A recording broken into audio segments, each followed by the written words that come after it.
Although it may not feel like it sometimes, we're quite lucky to live in the time we do. The fight against inequality that was fought by the generations before us has let us live in a time of balance and equal opportunity. But we know it hasn't always been like this, even up until recently, and we can't let ourselves forget these times, otherwise history would repeat itself.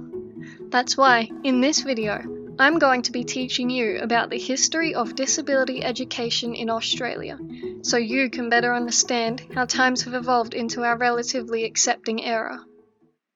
Let's start at the beginning. It wasn't until 1860 that children with disabilities were allowed education. These schools were exclusive to deaf, blind, and mute children.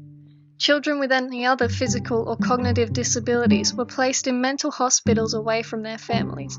Children with disabilities such as autism or epilepsy were often locked in half-padded cells.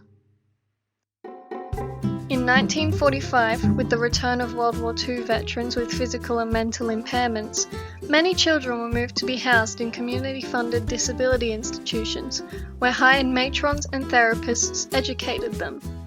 They were also permitted to see family members and allowed to leave during holiday seasons. During the polio epidemic in the 1960s, many people began to suffer from long-term paralysis.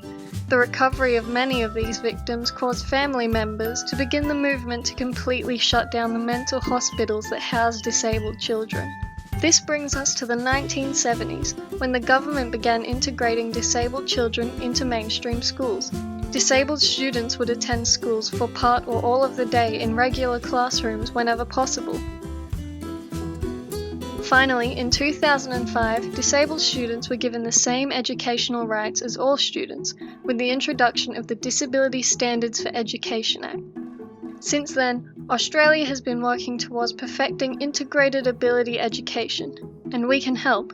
It is our responsibility as a society to stay informed, learn to accept everyone, and prevent history from repeating itself.